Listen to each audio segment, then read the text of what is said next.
Hola, mis queridos hermanos, que la paz de nuestro Padre Celestial esté con nosotros y que su misericordia siempre nos acompañe y siempre nos ayude.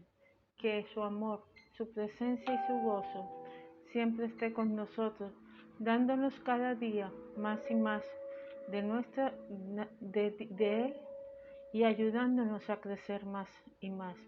Vamos a hablar de lo que pasa cuando nosotros pecamos, cómo es el perdón y qué pasos debemos seguir. Vamos a hablar en este momento, leemos Romanos 13:10 nos dice, el amor no hace mal al prójimo. Todos los creyentes podemos tropezar en cualquier momento, no se te puede olvidar y no puedes señalar a las personas si éstas llegan a caer. ¿Por qué? Porque tú también en cualquier momento puedes tropezar y puedes caer. La palabra de Dios da tres razones distintas de por qué somos propensos a dar tropiezos en nuestra vida. En primer lugar, las Escrituras revelan que el principio del pecado está todavía en nosotros. No importa cuán consagrados estemos a Cristo o cuán bien entendamos la dinámica del Espíritu Santo, un principio activo del pecado se esconde siempre en el corazón de nosotros. Pablo describe el torbellino que puede pasar, porque no hago el bien que quiero, sino el mal que no quiero, eso hago, y si lo hago lo que no quiero, ya no lo hago yo, sino el pecado que mora en mí. Así que, queriendo yo hacer el bien, hallo esta ley, que el mal está en mí. Romanos 7, 19, 21. Pablo no está insinuando que el pecado es más fuerte que el poder del Espíritu Santo que mora en nosotros. Que te quede bien claro eso. Él está señalando que el pecado todavía existe y nos empuja cuesta abajo si nos descuidamos. Los creyentes pueden resistir y vencer el poder del pecado por medio de una vida victoriosa en nuestro Señor Jesucristo, pero hay una lucha que librar. Por varias razones, no siempre alcanzamos el triunfo que es nuestro a través del Calvario. En segundo lugar, caemos porque tenemos un enemigo que busca devorar, impedir y desviarnos siempre. Se le llama por muchos nombres: el príncipe de este mundo, el príncipe de los poderes del aire, el adversario, el acusador de los hermanos, llamado Satanás. Él siempre está listo para molestarnos, tentarnos, presionarnos y hacernos caer. Él es el acusador de los hermanos, no de los incrédulos. Como ha fallado en cegarnos a la verdad de la salvación, tratará de hacer lo siguiente en su lista, que es inutilizarnos, frustrarnos, desanimarnos y derrotarnos en lo que respecta a una vida fructífera y llena de servicio. Sus principales tácticas son tentarnos a cometer pecados repetidos y lanzar continuas incursiones en nuestra esfera más vulnerable de la personalidad o del carácter. En tercer lugar, vivimos en un sistema mundial malo, completamente invadido por el espíritu vil del maligno. La literatura, el arte, el gobierno, la educación, los recursos y la creación, toda forma parte de lo que Pablo llama el presente siglo malos, Gálatas 1:14. Este cosmos sistema mundial caído es dirigido por Satanás mismo y conforta a los creyentes en cada faceta de su diario vivir. No podemos escaparnos. Aunque no somos de este mundo, estamos ciertamente en él. Esta triada de oposición es lo suficiente poderosa como para infligirnos golpes mortales. Cualquiera que dice, yo nunca haré esto o aquello, en realidad está preparándose para una caída poco halagüeña.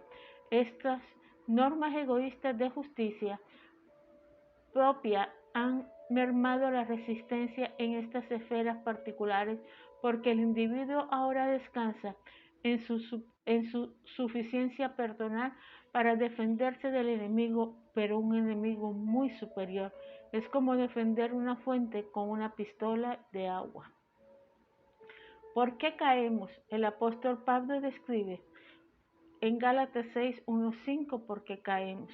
Hermanos, si alguno fuere sorprendido en alguna falta, vosotros que sois espirituales, restaurarle con espíritu de mansedumbre, considerándote a ti mismo, no seas que tú también seas tentado.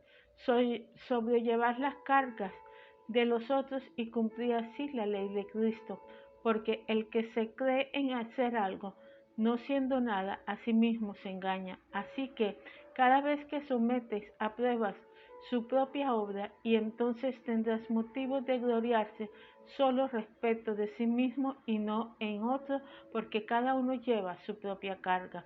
Nótese que Pablo de la frase sorprendido en alguna falta, la idea expresada en el idioma original es una sorpresa, desierto o falta. En estas palabras, cuando los creyentes pecamos, nos sentimos deliberadamente a buscar transgresiones. En un momento de debilidad o indiferencia, cedemos al mal o somos seducidos por él. No comenzamos la mañana planeando mentir, engañar o codiciar, pero nos hiere andar por el camino peligroso, conociendo la Biblia y los caminos de Dios, como si también sus advertencias contra el pecado. ¿Por qué todavía mordisqueamos de la fruta prohibida? El primer factor que viene a la mente es que nos descuidamos en la vida cristiana. Nos seguimos las amonestaciones de la Biblia, generalmente acerca de cómo vivir una vida sabia, justa y piadosa. Tito 2:12. Nos descuidamos en vivir según las verdades que conocemos y olvidamos las precauciones que debemos tomar para evadir los lazos de Satanás. Pablo nos dice, mira, pues con diligencia como andáis, no como necios, sino como sabios, aprovechando bien el tiempo, porque los días por venir son muy malos. Efesios 5, 15, 16. La gente descuida su trabajo, es propensa a sufrir accidentes porque podían evitarse. Los creyentes que desarrollan hábitos descuidando la oración y estudio y que no cultivan rasgos del carácter disciplinario bajo la dirección del Espíritu Santo son blancos de los dardos del enemigo. La ignorancia es una segunda razón. A veces no estamos conscientes del pecado y de cómo Satanás opera e ignoramos muchas cosas en cuanto a nosotros mismos y a cómo respondemos a ciertas tentaciones. Muchas veces en las Escrituras, los escritores declaran, no ignoramos. Una de las claves para la vida vencedora de Pablo en medio de la adversidad fue que él no ignoraba las maquinaciones de Satanás. Segunda de Corintios 2:11. Tampoco debemos ignorarlas nosotros. Es por eso que la palabra de Dios continuamente nos desafía a perseguir nuestras propias metas. Filipenses 3:14. No podemos estar satisfechos con lo que ya sabemos. Necesitamos aprender cada vez más de la palabra de Dios para mantenernos libres del yugo del pecado. Una tercera razón por la que los creyentes tropiezan es el engaño. Satanás se presenta como ángel de luz. Él es astuto, sagaz y engañador. Oculta sus trampas asesinas con seducciones atractivas. Si él pudo engañar a Adán y a Eva, quienes gozaban de comunión perfecta y maravillosa con el Creador, ¿por qué pensamos nosotros que podemos ser más listos que él? Un cuarto denominador es el orgullo. Es común en hacernos caer. Cuando dependemos de nuestra autosuficiencia o de nuestro esfuerzo para combatir el pecado, estamos seguros de que nuestra derrota está a la puerta. El yo no es rival para el príncipe de las tinieblas. El rey Usías del Antiguo Testamento fue un rey inventor famoso. También era un guerrero valiente que gozó de gran prosperidad en estos días que buscó a Jehová. Segunda de Crónicas 26:5. Pudo haber gozado una larga vida de victoria si no hubiera entronado a su yo, e hizo Jerusalén máquinas inventadas por ingenieros para que estuvieran en las torres y en los baluartes para arrojarse atas y grandes piedras, y su fama se extendió lejos porque fue ayudado maravillosamente hasta hacerse poderoso. Mas cuando ya era fuerte, su corazón se enalteció para su ruina, porque se rebeló contra Jehová su Dios, y entrando en el templo de Jehová para quemar incienso en el altar de los inciensos. Segunda de Crónicas 26, 16. Dios le envió lepra a Usías por usurpar las funciones del sacerdote y su final fue trágico. El orgullo nos lleva a lugares donde no podemos estar y donde el enemigo más poderoso nos derrotará. Recuerda que tenemos a Satanás de enemigo. Es un enemigo bastante poderoso, es un enemigo bastante fuerte. El quinto agente que nos ayuda a que los creyentes pequen es el cansancio. Nos agotamos física o emocionalmente y nuestras debilidades nos impiden levantar el escudo de la fe. Con las manos caídas, el escudo descansa en el suelo y nos convertimos en el blanco para el próximo ataque. Elías estaba propenso al temor y al desánimo cuando Jezabel lo amenazó. Probablemente sucedió porque había terminado de correr un maratón en Jezreel compitiendo con la carroza del rey Acab. Primera de Reyes 18, 45-46. Se debilitó y su resistencia cayó. Un sexto factor es un ataque satánico. Esto puede ser un momento o un periodo de acosamiento constante de parte de Satanás, cuando las personas sufren conflictos fuertísimos inspirados por el poder del mal. Tal vez estés orando, trabajando o haciendo cualquier cosa y Satanás desata una gran ofensiva. Job enfrentó el ataque repentino y abrumador de Satanás, pidiendo su familia y sus bienes en una hora, aunque permitido por Dios. No obstante, atacó como un enjambre de langosta, con esa misma intensidad de persecución, aún limitada por el Dios Todopoderoso. Satanás puede arrematar contra nosotros los creyentes, especialmente si ocupamos un lugar de servicio fructífero en el reino. Presión. La séptima razón es la presión. Nos encorvamos bajo la presión del trabajo, la familia y la sociedad y buscamos una válvula de escape emocional que pensamos que nos ayudará a suplir una necesidad particular en ese momento. Las tensiones y las cargas son abrumadoras y luchamos por abrir una válvula de escape sin cuidar realmente a dónde puede llevarnos, siempre que nos quite la carga de encima. Creo que si somos honestos, todos tendremos que admitir si he fallado. Nos hemos violado solo uno de los mandamientos. La verdad es que probablemente los hemos violado todos en alguna forma o hasta en cierto grado. Al volver nuestra mirada al Antiguo Testamento, vemos que los tres primeros reyes de Dios fueron grandes hombres. Saúl comenzó un gobierno con un líder ungido. David fue un gobernador noble, como también músico célebre y poeta. La sabiduría de Salomón no ha sido igualada, a pesar de sus éxitos. Sin embargo, todos tropezaron. El reino de Saúl le fue quitado por su orgullo. David cayó por la lascivia y la sagacidad de Salomón se dañó por la idolatría. Los creyentes hoy en día, no importa lo fuertes, sabios o respetados que sean, están sujetos a algunas manifestaciones públicas o privadas del principio del pecado. Lo que siembra para la carne cosecharán corrupción, al igual que los incrédulos. La carne lucha contra el espíritu y el espíritu siempre luchará contra la carne. ¿Cómo restaurarnos? Cuando el creyente ha pecado, El cuerpo de Cristo tiene la responsabilidad dada por Dios de restaurar al ofensor. Hermanos, si alguno fuera sorprendido en alguna falta, vosotros sois espirituales, restaurarle con espíritu de mansedumbre. Gálatas 6:1. Las Escrituras lo declaran como mandamiento, no como sugerencia. Nos dice que tenemos que perdonar a alguien que peca después que hayamos examinado la situación para descubrir si es culpable o inocente, o si la persona ha sufrido lo suficiente por la indiscreción. Dios dice que tenemos que involucrarnos en el proceso de restauración sin importar la naturaleza del pecado. La palabra griega traducida restaurar tiene significado de carácter médico. La palabra representa un médico que empieza con los huesos de un miembro quebrado e implica enderezar algo que estaba torcido. Veamos la adaptación espiritual de esta idea.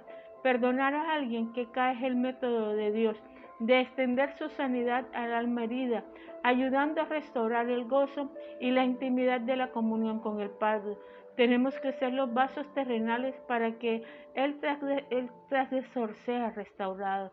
Jesús dijo, porque no envió Dios a su Hijo al mundo para condenar al mundo, sino para que el mundo sea salvo por medio de él. Juan 3:17. Si el justo Hijo de Dios no juzga, ciertamente nosotros no tenemos el derecho de juzgar a nadie que ha pecado.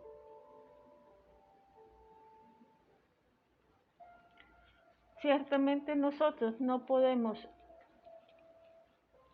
juzgar a las personas, porque el único que nos puede juzgar es nuestro Padre Celestial.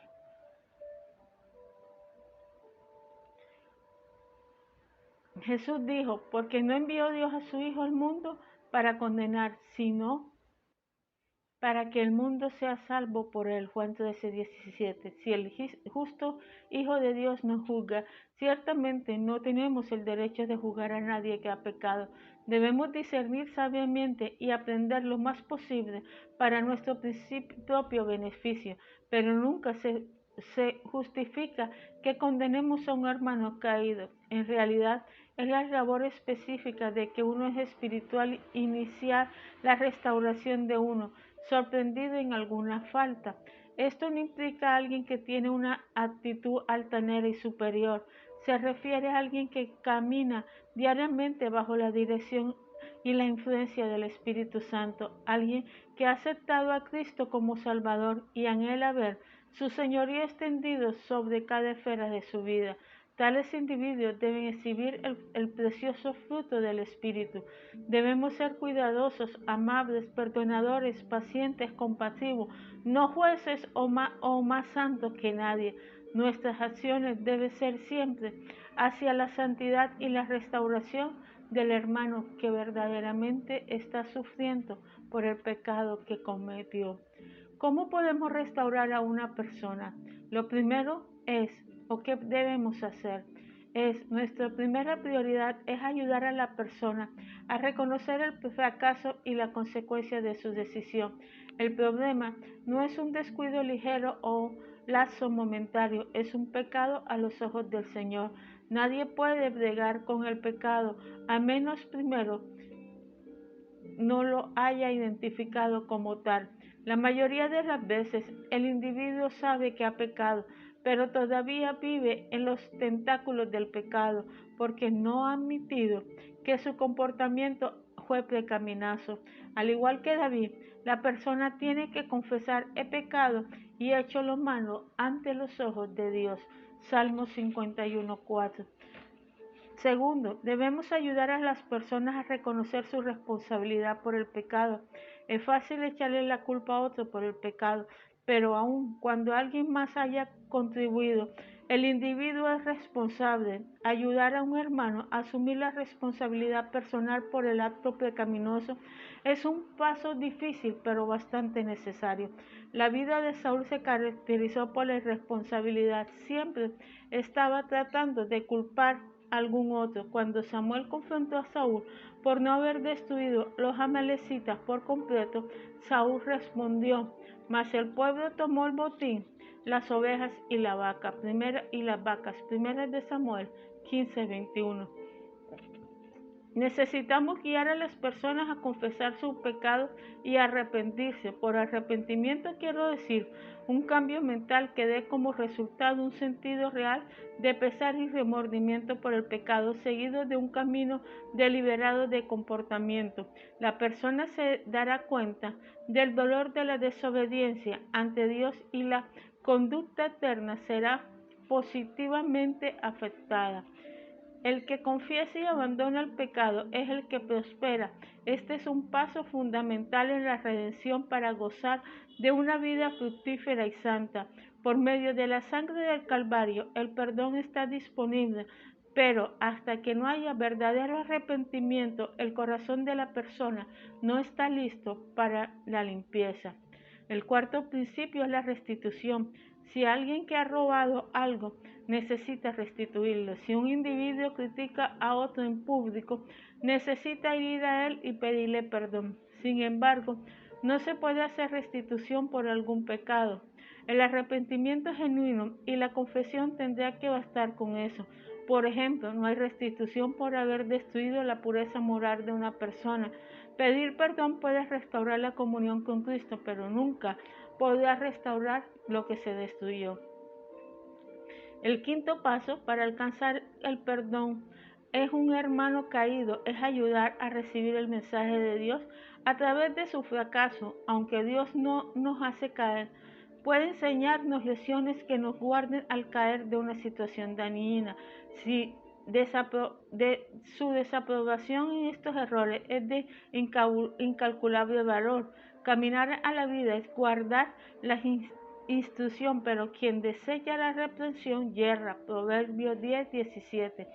Finalmente, necesita guiar a la persona que ha caído a responder con gratitud a la disciplina de Dios. Es indudable que esto no es fácil, pero cuando la persona comprende el propósito de Dios en la disciplina, ¿para qué participar de su santidad? Hebreos 12:10.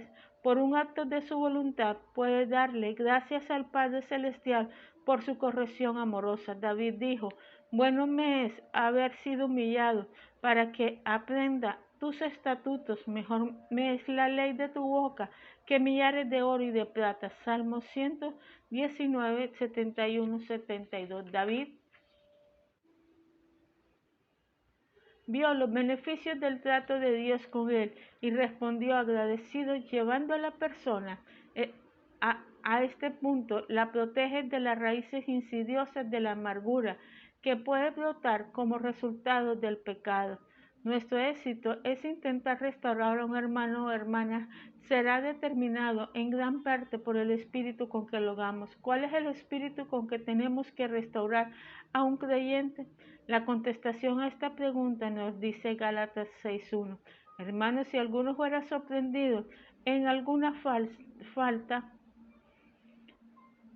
vosotros que sois espirituales, restaurad con espíritu de mansedumbre, considerándote a ti mismo, no sea que tú también seas tentado. Primero que nada, Pablo dice que tenemos que acercarnos al culpable con un espíritu de mansedumbre. Lo más probable es que la persona esté dolida y sea tan frágil como un vaso fino de cristal. El castigo humano, el juicio y la condenación solo empeorará las condiciones del individuo. La comprensión y la aceptación, no estar de acuerdo, sino aceptar a la persona, son necesarias.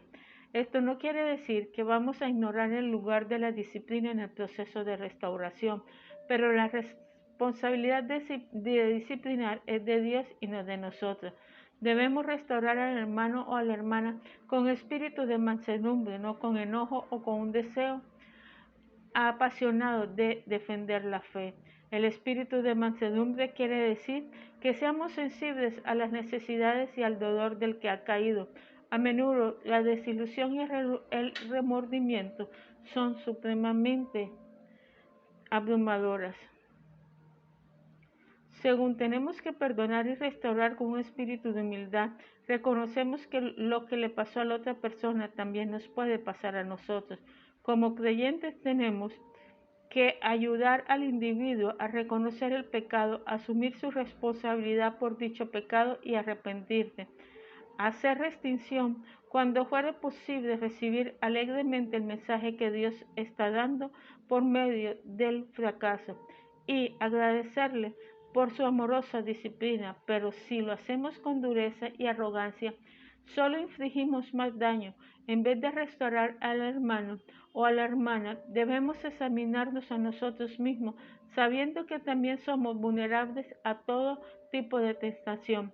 Cuando Pablo les escribe en Gálatas sobre llevar los unos las cargas de los otros y cumplir así la ley, Gálatas 6:2, añade una tercera dimensión al proceso de restauración, el espíritu del amor. Jesús dijo: en esto conoceréis todos que son mis discípulos,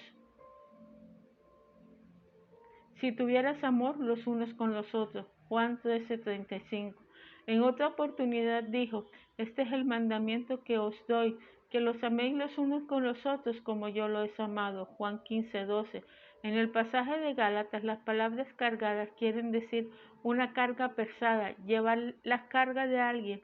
Quiere decir estar dispuesto a estar bajo la carga de él. Estamos dispuestos a compartir el peso de su herida mientras caminamos por el valle del sufrimiento o la vergüenza. Estamos dispuestos a sufrir vicariamente lo que él sufre, hasta el punto de sentir lo que él siente, y debemos hacerlo con amor. El encuentro de Jesús con la mujer sorprendida en adulterio revela la insensatez de un espíritu de juicio, más bien que el amor de parte de los escribas y fariseos. Juan 8:1-6 nos dice: y Jesús se fue al monte de los olivos, y por la mañana volvió al templo, y todo el pueblo vino a él, y sentados les enseñaba. Entonces los escribas y los fariseos le trajeron una mujer sorprendida en adulterio, y poniéndola en medio le dijeron: Maestro, esta mujer ha sido sorprendida en el acto mismo del adulterio, y en la ley nos manda Moisés aprender a tales mujeres. Tú pues, ¿qué dices? Mas esto decía, tentándoles para poder acusarle, pero Jesús, inclinando hacia el suelo, escribió en tierra con el dedo. ¿Qué escribió Jesús en la tierra? Nadie lo sabe. Algunos dicen que escribió los 10 mandamientos, otros dicen que escribió 7 mandamientos. Las escrituras continúan y nos dicen que, y como insistieron en preguntarle, se enderezó y dijo: el que de vosotros esté sin pecado, tire la primera piedra y arrójela contra ella. Juan 8:7. Jesús nos dijo que la mujer no era culpable. Él no hizo ningún intento para defender su conducta ante los hipócritas acusadores. Simplemente dijo: el que de vosotros esté libre de pecado, tire la primera piedra. Ellos no estaban preparados para solo tirarle piedras a la adúltera. La ley decía que tenía que ser apedreada hasta morir, y ellos estaban preparados para hacer eso. Pero cuando Jesús los desafió a los que no tuvieran pecado entre los presentes a que tiraran la primera piedra uno a uno, fueron abandonando el lugar. Cuando se dieron cuenta de la fealdad de sus propios pecados, su vergüenza y su culpabilidad los alejó. Si vamos a restaurar a un hombre o a una hermana en Cristo, tenemos que hacerlo con un espíritu de mansedumbre, humildad y amor. Las escrituras claramente nos advierten, porque el que se cree ser algo, no siendo nada, en sí mismo se engaña. Gálatas 6:3. Si pensamos que moral o espiritualmente somos superiores a nuestros hermanos caídos, no solo nos engañamos, sino que somos incapaces de restaurar a otros en forma adecuada. La restauración nunca puede tener lugar en una atmósfera arrogante. Todavía habita en nosotros el principio del pecado. Somos vulnerables. Es por eso que cada uno somete a prueba su propia obra, y entonces tendrá motivo de gloriarse solo respecto de sí mismo y no de otros. Gálatas 6:4. Padre Celestial, en nombre de nuestro Señor Jesucristo, yo te pido en este momento, Dios eterno, que seas tú ayudándonos, Que tu amor, tu misericordia y tu presencia siempre esté con nosotros. Espíritu Santo, Señor, enséñanos a restaurar, Padre Celestial, a las personas que han caído. Enséñanos a perdonar. Enséñanos a no criticar, a no ser hipócritas, sino amarnos los unos a los otros, ayudarnos los unos a los otros. Espíritu Santo, en este momento te pido que nos des más amor, que nos quite todo espíritu de juicio y todo espíritu, Padre Celestial, oh Dios eterno, Señor, de acusación. Oh Espíritu Santo, llénanos de ti, danos humildad, Padre Celestial, para poder ayudar y restaurar a las personas. Ayúdanos, Padre Celestial, a seguir tu camino. Espíritu Santo, llénanos, danos más de ti, danos más de tu amor, y que tu presencia, Señor, siempre se derrame en nosotros. Te damos gracias, mi Rey, por todo lo que haces. Te damos gracias, mi Rey, por tu amor, por tu misericordia. Mi alma te alaba, Señor, y te glorifica, porque tú eres un Dios bueno, eres un Dios santo, que siempre nos ha ayudado. Amén y amén.